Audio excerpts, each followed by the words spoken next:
तुषारहार धवला या शुभ्रवस्त्रावृता या वीणावरदण्डमण्डितकरा या श्वेतपद्मासना या ब्रह्माच्युतशङ्करप्रभृतिवीरदेवैः सदा वन्दिता सा मां पातु मीरा भगवती निःशेषजाड्यापहा। ॐ सर्वगणे सर्ववरदे सर्वदुष्टभयङ्करी सर्वदुःखहरे देवी महामीरा नमोऽस्तुते।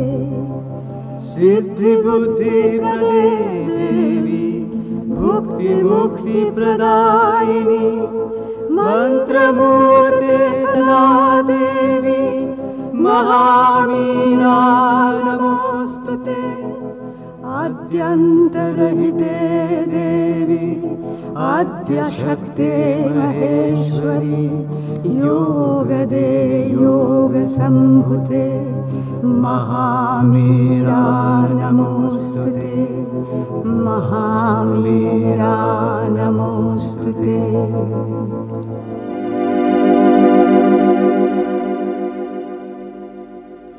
माँ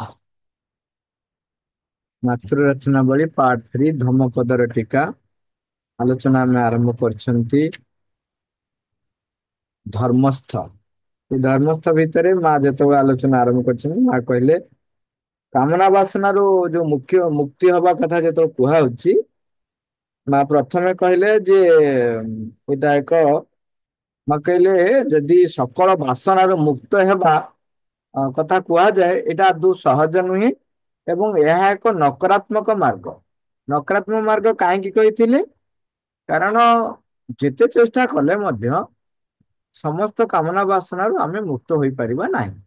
तेणु ताकू प्रत्याख्यान करवा किंतु सेइथिरे ही लगी रहिबा सेटा बुद्धिमतार काम नुह। माँ कहले से जे समर्पणर मार्ग होची ता अपेक्षा सहज उपाय माने प्रत्याख्यान करुथिबे एवं निज भितर जहाँ जहाँ आसुथिबो ताकू परमंक पाखरे बा दिव्य जनक पाखरे आपण समर्पण करुथिबे।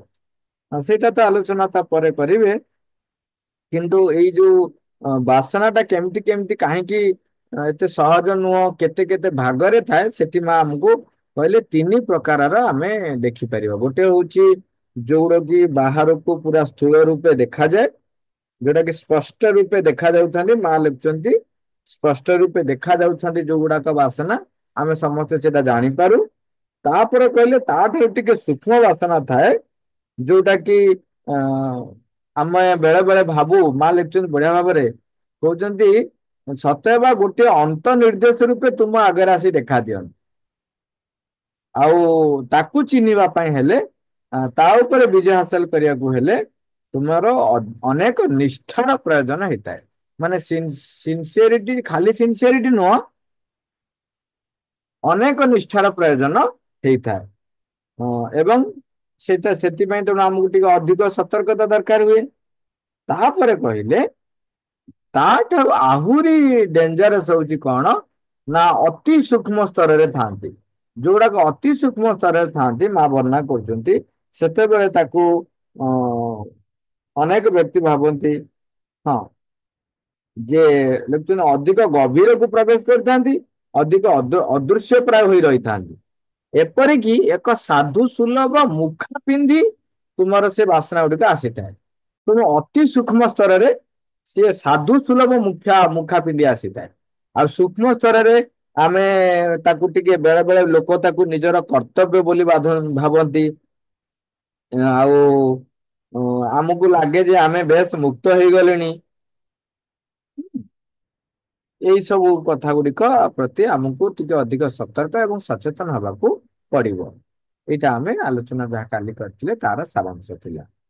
तापरे माँ कहते जेते बेले सेगुड़िकर मुक्ति मिल जाए सेगुड़िकर माने जो अति सूक्ष्म स्तर रे रही था ता देहरु भी मुक्ति मिल सारा पर ताने स्थूल भाव में मुक्ति हो गलानी सूक्ष्म भाव में मुक्ति हो गलानी अति सूक्ष्म स्तर जोड़ा थाए ता भीतर मुक्ति मिल गले ଯେତେବେଳେ ସେଗୁଡ଼ିକରୁ ମଧ୍ୟ ମୁକ୍ତି ମିଳିଯାଏ, ସେଗୁଡ଼ିକୁ ଆବିଷ୍କାର କରି ଆପଣା ଭିତରୁ ବାହାର କରିଦେଇ ସେଗୁଡ଼ିକରୁ ଯେତେବେଳେ ମୁକ୍ତି ମିଳିଯାଏ, ସେତେବେଳେ ମଧ୍ୟ ଆମେ ତଥାପି ସମଗ୍ର କାର୍ଯ୍ୟଟିର ନକାରାତ୍ମକ ପାଖଟିକୁ ମଧ୍ୟ କରିଛୁ ବୋଲି ହିଁ କହିବାକୁ ହେବ।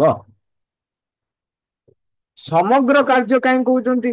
ସମଗ୍ର କାର୍ଯ୍ୟ ହଉଛି ଯେତେବେଳେ ଆମକୁ ଯୋଉ ଜୀବନ ଦିଆଯାଇଛି, ପୃଥିବୀ ପୃଷ୍ଠକୁ ଆମକୁ ଶରୀର ଦେଇ ପଠେଇଛନ୍ତି ବା ଆମେ ଆସି ପହଞ୍ଚନ୍ତି, ଆମକୁ ଗୋଟେ ନିର୍ଦ୍ଦିଷ୍ଟ ଦାୟିତ୍ୱ ବା ନିର୍ଦ୍ଦିଷ୍ଟ କାର୍ଯ୍ୟ ଦିଆଯାଇଥାଏ ବା ପରମଙ୍କର ନିର୍ଦ୍ଦିଷ୍ଟ ଭାବଧାରାକୁ ପରିପ୍ରକାଶ କରିବା ପାଇଁ ଆମକୁ ଦିଆହେଇଥାଏ। ତାକୁ ଜାଣିବା ଏବଂ ତାକୁ ପରିପ୍ରକାଶ କରିବା, ଇଏ ହଉଛି ସାମଗ୍ରିକ କାର୍ଯ୍ୟ। ସାମଗ୍ରିକ ଦୃଷ୍ଟିକୋଣ ଦେଖାଯାଏ, ଏଇଟା ହିଁ ହଉଛି ଆମର ଅବଜେକ୍ଟିଭ। ତେଣୁ ମା ବହିରେ ପ୍ରଭୁ ଲେଖିଲେ କଣ? ମନେ ରଖ, ଭାଗବତ କର୍ମ ଓ ଭାଗବତ ଅଭିବ୍ୟକ୍ତିରେ ସାହାଯ୍ୟ ନିମିତ୍ତ ତୁମକୁ ତୁମର ଜୀବନ ଦିଆହଉଛି। ତେଣୁ ତାକୁ ଜାଣିବା ଏବଂ ସେଇ ଅନୁସାରେ ଭଗବାନଙ୍କୁ ପରିପ୍ରକାଶ କରିବା ପାଇଁ ନିଜକୁ ପ୍ରସ୍ତୁତ କରିବା, ଏଇଟା ହଉଛି ସାମଗ୍ରିକ କାର୍ଯ୍ୟ। ତା ଭିତରେ କାମନା ବାସନାକୁ ପରିତ୍ୟାଗ କରିବା, ଇଏ ଗୋଟିଏ କାମ। ଗୋଟିଏ କାମ, ତାକୁ ହିଁ ଧରିକି ଯଦି ସେଇଥିରେ ଆପଣ ଲାଗି ରହିଲେ କଣ ହୁଏ? ଏତେ ସହଜ ହୁଏ ନାହିଁ। ସେଥିପାଇଁ ତାପରେ ମା କହୁଛନ୍ତି ଯେ ସମର୍ପଣ କଥା ତାପରେ କହିବେ। ମା ଏଠି ଲେଖୁଛନ୍ତି, ବୁଦ୍ଧଦେବ କହିଛନ୍ତି ବା ତାଙ୍କର ବାଣୀ ରୂପେ ଏଥିରେ କୁହାଯାଇଛି ଯେ ସକଳ ବାସନାରୁ ମୁକ୍ତ ହୋଇପାରିଲେ ଆମେ ଅନନ୍ତ ଆନନ୍ଦର ରାଜ୍ୟରେ ଯାଇ ପ୍ରବେଶ ଲାଭ କରିଥାଉ। ଏହି ଆନନ୍ଦ ହୁଏତ କିଞ୍ଚିତ ପରିମାଣରେ ବେଶ ସୁସ୍ଥ ବି ହୋଇପାରେ, ଏବଂ ସେ କଥା ଯାହା ହୋଇଥାଉ ପଛକେ ଏହି ମାର୍ଗଟି ପ୍ରକୃତରେ ସତ୍ୱରତମ ମାର୍ଗ। ସତ୍ୱରତମ ମାନେ ଅତି ତୀବ୍ର, ଅତି ଶୀଘ୍ର ସତ୍ୱରତମ ମାର୍ଗ ବୋଲି ମୋର ଆଦୌ ବୋଧ ହେଉନାହିଁ। ଯଦି ଆମେ ପ୍ରଥମରୁ ହିଁ ଅତ୍ୟନ୍ତ ମୂର୍ତ୍ତ ଭାବରେ ସମସ୍ୟାଟିକୁ ଯାଇ ଧରିପାରିବା, ସାହସ ଏବଂ ସଂକଳ୍ପର ସହିତ ତା ମଧ୍ୟକୁ ଡେଇଁ ପାରିବା ଏବଂ ବାସନା ଗୁଡ଼ିକୁ ବାହାର କରିବା ଲାଗି ଏକ ଦୀର୍ଘ ଶ୍ରମସାଧ୍ୟ ଦୁଃଖଦାୟକ ନୈରାଶ୍ୟମୟ ଅନ୍ୱେଷଣ ଆରମ୍ଭ କରିବା ପରିବର୍ତ୍ତେ, କାହିଁକି ନା ତାକୁ କରିବା କେତେ କଷ୍ଟ। ଆମର ଯୋଉ ମାନେ ଛୋଟ ଛୋଟ ପ୍ରବୃତ୍ତି ଆମେ ତ୍ୟାଗ କରିପାରୁନି, ନିଜ ଉପରେ ନିୟନ୍ତ୍ରଣ ଆସିପାରୁନି, ଶରୀରଗତ ସାମାନ୍ୟ କୌଣସି ପ୍ରବୃତ୍ତି ପାଇଁ ମଧ୍ୟ ଆମର ଆସିପାରୁନି। ଆଉ ଇଏ ପୁରା ଅତି ସୂକ୍ଷ୍ମ ସ୍ତରର ପୁଣି କାମନା ବାସନାକୁ ମୁକ୍ତ କରିବା କହୁଛନ୍ତି। ସେଥିପାଇଁ ଦୀର୍ଘ ଶ୍ରମସାଧ୍ୟ ଦୁଃଖଦାୟକ ନୈରାଶ୍ୟମୟ ଅନ୍ୱେଷଣ ଆରମ୍ଭ କରିବା ପରିବର୍ତ୍ତେ ଯଦି ଆମେ ସରଳ, ସମଗ୍ର ଓ ସର୍ତ୍ତହୀନ ଭାବରେ, ଏଇ ତିନୋଟି ଉପମା ମନେ ଦେଖନ୍ତୁ, ସରଳ, ସମଗ୍ର, ସର୍ତ୍ତହୀନ ଭାବରେ ଆପଣାକୁ ଦେଇପାରିବା, ସର୍ବୋଚ୍ଚ ପରମ ସତ୍ୟ ଓ ସର୍ବୋଚ୍ଚ ଇଚ୍ଛା ପାଖରେ ଯଦି ଆମେ ଆପଣାକୁ ସମର୍ପଣ କରିଦେଇ ପାରିବା, ଆପଣାକୁ ଯଦି ସମ୍ପୂର୍ଣ୍ଣ ଭାବରେ ତାଙ୍କର ହାତରେ ଛାଡି ଦେଇ ପାରିବା, ସମଗ୍ର ସତ୍ତା ତଥା ସେଇ ସତ୍ତାର ଯାବତୀୟ ଉପାଦାନ ଗୁଡ଼ିକର ଏକ ଉତ୍ପ୍ଳାବନ ସହିତ ଯଦି ଆମେ ତାହା କରିପାରିବା, ସରୁନି। ଯଦି ଏସବୁ ମଧ୍ୟରେ କୌଣସି ପ୍ରକାର ଲାଭ କ୍ଷତିର ଗଣନା ରହିନଥିବ, ତେବେ ଅହଂର କବଳରୁ ମୁକ୍ତ ହୋଇପାରିବା ଲାଗି ତାହା ହିଁ ସତ୍ୱରତମ ମାର୍ଗ ବୋଲି ପ୍ରମାଣିତ ହେବ। ତାହା ହିଁ ସବୁଠାରୁ ଅଧିକ ମଜବୁତ, ଅଧିକ ମୂଳଭୂତ ହେବ। ଏଠି ବହୁତ କଥା ଗୁଡିକ ଗୋଟିଏ ଲାଇନରେ ପୁରା କହି ଗଲେ। ପ୍ରଥମେ କହିଲେ ସରଳ, ସମଗ୍ର, ପ୍ରଥମେ କହିଲେ ସରଳ, ସମଗ୍ର ଓ ସର୍ତ୍ତହୀନ। କାହିଁକିନା ଆମେ ଯେତେବେଳେ ଦବା କଥା କୁହାହଉଛି, ସାଧାରଣତଃ ଆମେ ବହୁତ ଭାବି ଚିନ୍ତି ଦଉ। ଗୋଟେ ସାମାନ୍ୟ କଥା ଆମେ ବେଳେ ବେଳେ ଦେଖିବା, ବାରମ୍ବାର ଆମକୁ କୁହାଯାଉଛି ବା ଆମେ ଅଭ୍ୟାସ କରିବା କଥା, ଆମେ ବି ଚେଷ୍ଟା କରନ୍ତି ମାଙ୍କ ପାଖରେ ଯାଇକି ଆମେ ସବୁ କଥା କହିଦେବା। ସବୁ କଥା କହିଲା ବେଳେ ଆମେ ପ୍ରାୟତଃ ଦେଖିବା, କହିଲା ବେଳେ ଆମର ଯୋଉଠି ଭୁଲ ଥବ, କାହିଁକିନା ଆମେ ଜାଣୁ ଆମର କୋଉଠି ଭୁଲ ରହିଛି, କଣ ହେଇଛି ଆମେ ଜାଣୁ, ଆମେ ସେଇଟା ମାଙ୍କ ପାଖରେ କହିଲା ବେଳେ ଆଇଦର ଲୁଚେଇ ଦଉ, ନହେଲେ ସେଇଟାକୁ ଟିକେ ଧୀରେକିରି କହୁ। ମାନେ ମାଙ୍କୁ କହୁଛନ୍ତି। ମା ଯେତେବେଳେ ଶରୀରରେ ଥିଲେ ସେତେବେଳେ ମା ଏ କଥାଟିକୁ ଭାରି ମାନେ ସାଧକ ମାନଙ୍କୁ ପୁରା ସୁନ୍ଦର ଭାବରେ ବୁଝେଇ କୁହନ୍ତି ଯେ ଲୋକ କଣ କରନ୍ତି ଯେତେବେଳେ ମୋ ପାଖକୁ ଆସନ୍ତି ସେତେବେଳେ ସାଧୁର ମୁଖା ପିନ୍ଧିକି ଆସନ୍ତି। ମାନେ ମା ଖରାପ ଭାବିବେ, ମାଙ୍କ ପାଖରେ ଯୋଉ ପ୍ରଭୃତି ଗୁଡାକ ବାହାରୁଥାଏ ତାକୁ ସବୁ ଲୁଚେଇ ଲାଚେଇ ଦେଇକି ଆସନ୍ତି। ବରଂ ତମେ ସେ ପ୍ରଭୃତି ଗୁଡାକୁ ନେଇକିରି ମାଙ୍କ ପାଖରେ ଦେଇଦବା କଥା। ଯଦି ସମ୍ମୁଖକୁ ଆସିଛି ତାକୁ ଧରିକି ନବ, ସେଇଟା ମାଙ୍କ ପାଖକୁ ଦେଇଦବ, ତାହେଲେ ସେଇଟା ହଉଛି ସବୁଠାରୁ ଆମ ପାଇଁ ସହଜ କାମ ନା। ମାଙ୍କୁ ଯଦି ଦେଇଦେଲେ ମା ତାକୁ ରୂପାନ୍ତର କରିବେ, କାରଣ ଆମ ଠାରୁ ସିଏ ତ ସର୍ବ ମାନେ ସବୁର ଉର୍ଦ୍ଧ୍ୱରେ ସିଏ, ତେଣୁ ସିଏ ତାକୁ ରୂପାନ୍ତରିତ କରିଦେବେ। ଯେ ମୋ ପାଇଁ ଯେ କଣ ଦରକାର, କେତିକି ଦରକାର, ସେ ଆରାମରେ କରିଦେବେ। ଆମେ ତାକୁ ଲୁଚେଇ ଦଉ। ତେଣୁ ଆମେ ଯେତେବେଳେ ମାଙ୍କ ପାଖରେ ଖୋଲି ଧରୁଛନ୍ତି, ସବୁ ସାଧାରଣତଃ କଣ ହୁଏ, ଆମେ ଯୋଉଠି ଆମର ଟିକେ ଭୁଲ ଥିବ ଆମେ ସେଇଟାକୁ ଲୁଚେଇ ଦଉ, କହୁନା, କିମ୍ବା ତାକୁ ଧୀରେକି କହୁ ଆଭଏଡ କଲା ଭଳିଆ।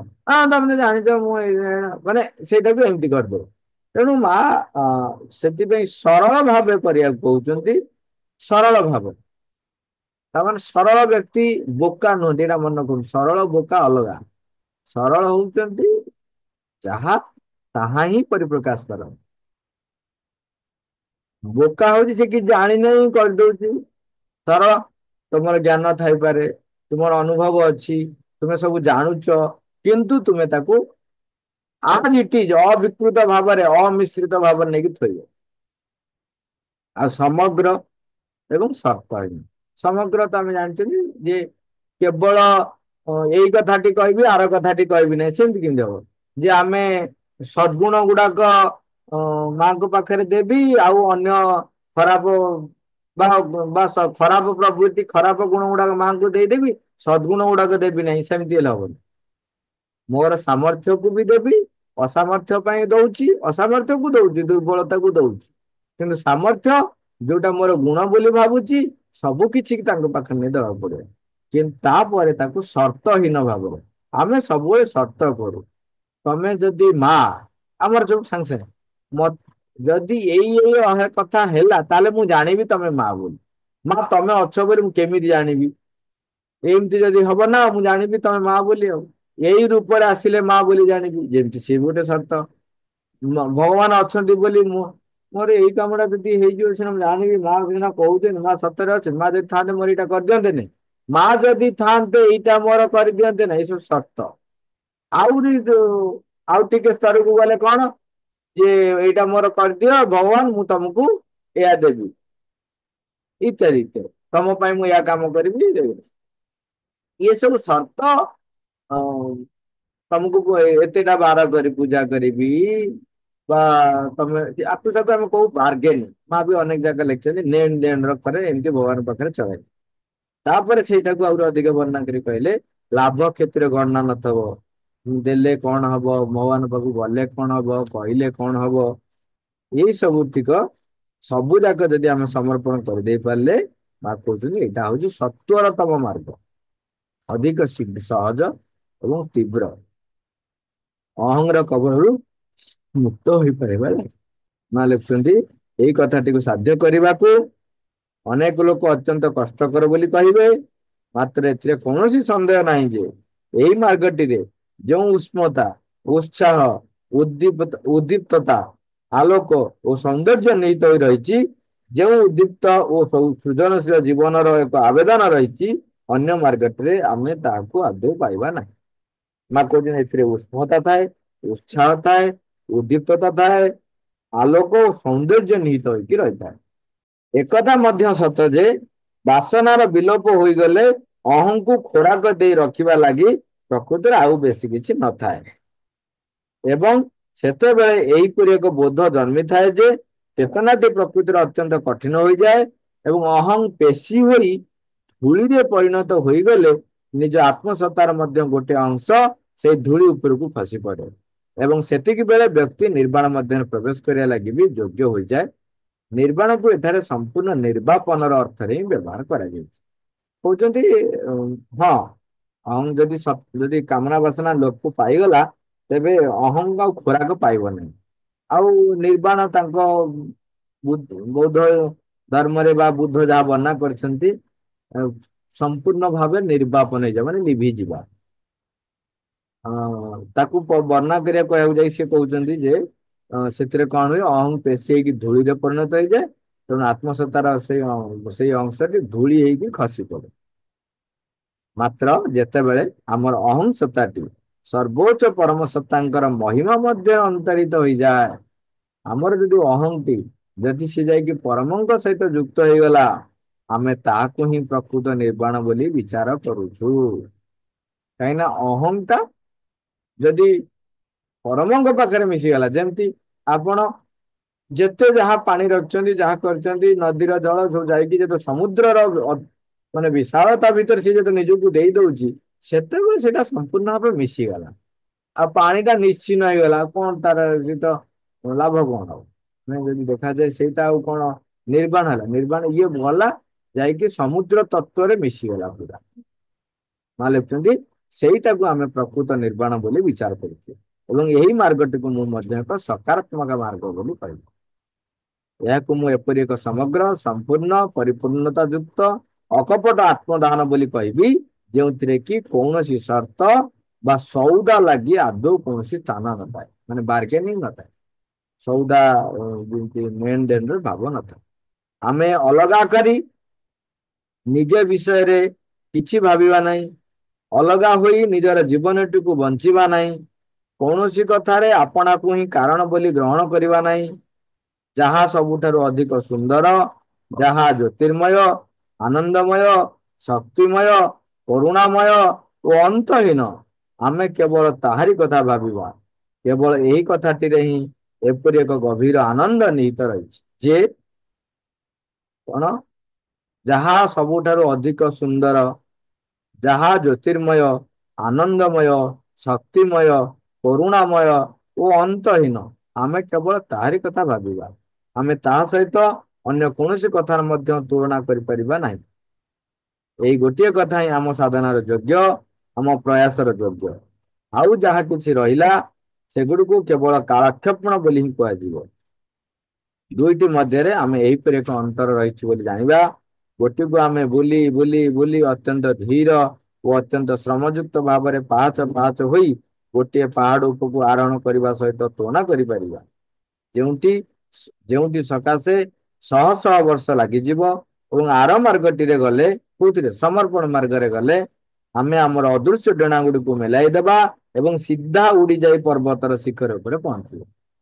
ଯୋଉ କାମନା ବାସନାକୁ କେତେ ସ୍ତରରେ ରହିଛି, ତାକୁ ମୁଁ ମାନେ ବିଦା କରି କରି କରି କରି କରି କରି କରି ଯୋଉ ସମୟ ଯୋଉ ଯିବ, ତାକୁ କେମିତି ଲାଗିବ ବର୍ଣ୍ଣନା କରୁଛନ୍ତି, ଯେମିତି ପରିଶ୍ରମ କରି ପାହାଡର ଶୀର୍ଷ ଦେଶକୁ ଚଢିବା। ବୁଲି ବୁଲି ବୁଲି ବୁଲି ଧୀରେ ସୁସ୍ଥେ କଷ୍ଟ ସହି ଯାଇକି ପହଞ୍ଚିବ। କିନ୍ତୁ ସମର୍ପଣର ମାର୍ଗ ହଉଛି କଣ, ବଢିଆ ଭାବରେ ମା ଲେଖୁଛନ୍ତି, ଅଦୃଶ୍ୟ ଡେଣା ମେଲାଇ ସିଧା ଉଡି ଯାଇ ପର୍ବତ ଶିଖର ଉପରେ ପହଞ୍ଚିବ। କାହିଁକିନା କାମନା ବାସନାକୁ ଚିହ୍ନିବା ଗୋଟେ ସୂକ୍ଷ୍ମ ସ୍ତରରେ, କେତେ ସ୍ତରରେ ରହିଛି, ଅତି ସୂକ୍ଷ୍ମ ରହିଛି, ତାକୁ ସେଥିରୁ ମୁକ୍ତ ପାଇବା ଏତେ ସହଜ ନୁହଁ। ତେଣୁ ମାଙ୍କୁ ଆମ ଭିତରେ କାର୍ଯ୍ୟ କରିବା ପାଇଁ ଛାଡିଦବା, ସେଇଟା ହଉଛି ସମର୍ପଣ ମାର୍ଗର ଗୋଟେ ସିକ୍ରେଟ। ସମର୍ପଣ ମାର୍ଗରେ କଣ ହୁଏ, ଆମେ ଭଗବତୀଙ୍କୁ ଆମ ଭିତରେ କାର୍ଯ୍ୟ କରିବା ପାଇଁ ଆମେ ଦ୍ୱାର ଉନ୍ମୁକ୍ତ କରିଦଉ। ତାକୁ କହିଲେ ଆମ ଭିତରେ ଗ୍ରହଣଶୀଳତା ବା ରିସେପ୍ଟିଭିଟି ଟାକୁ ଆମେ ବଢେଇ ଦଉ। ତାର ପରିଣାମ ସ୍ୱରୂପ ମାତୃ ଶକ୍ତି, ଯିଏ ସର୍ବୋଚ୍ଚ ପରମ ଶକ୍ତି, ସିଏ ମୋ ଭିତରେ କାର୍ଯ୍ୟ କରିବ। ତାହେଲେ ଏଇ ଯୋଉ ଅହଂ ବାସନାକୁ ଚିହ୍ନିବା, ତା ଦେହରୁ ମୁକ୍ତ ହବା ପାଇଁ ଯୋଉ ବର୍ଷ ବର୍ଷ ଧରି, ଯୁଗ ଯୁଗ ଧରି ଲାଗିଥାନ୍ତା, ଯେତେବେଳେ ପୁରା ଯେମିତି କହନ୍ତିନି, ସୂର୍ଯ୍ୟଙ୍କର କିରଣ ଯଦି ଆସି ପଡିଲା ପୁରା ଆଜିଠି, ସୂର୍ଯ୍ୟ କିରଣ କେତେ ବାଟ ଦୂରରେ ଆସି ପହଞ୍ଚୁଛି ବୋଲି ଆମକୁ ଯେତିକି ଗରମ ହଉଛି ଆମେ ସହି ପାରୁନାହାନ୍ତି। ସୂର୍ଯ୍ୟ ଯଦି ଆଜିଠି ଯେ ଆସି ପଡିଗଲେ, ତାହେଲେ ଆମେ ତାକୁ ସେ ଆସିକି ଅଧା ବାଟରେ ହେଲେ ଆମେ ପାଉଁଶ କଣ କିଛି ନଥିବ। ସେଇଭଳିଆ ଯେତେବେଳେ ପରମ ଆଲୋକ ପାଖରେ ଯଦି ମୁଁ ସମର୍ପଣ କରିଦଉଛି, ସିଏ ଯେତେବେଳେ ତାଙ୍କର ଆଲୋକକୁ ପକେଇ ଦେବେ ଆମର ଗତିବିଧି ଉପରେ, ସିଏ ତ ରୂପାନ୍ତର ହବ, ଯଦି ହବ, ଯଦି ରୂପାନ୍ତର ନହେଲା ତାର ନିଶ୍ଚିହ୍ନ ବର୍ଣ୍ଣ ରହିବନି। ତେଣୁ ଏଇଟା ହଉଛି ଅଧିକ ସତ୍ୱରତମ ମାର୍ଗ ବୋଲି ମା କହୁଛି। ମା ମା, ଥ୍ୟାଙ୍କ ୟୁ ଅଲ୍।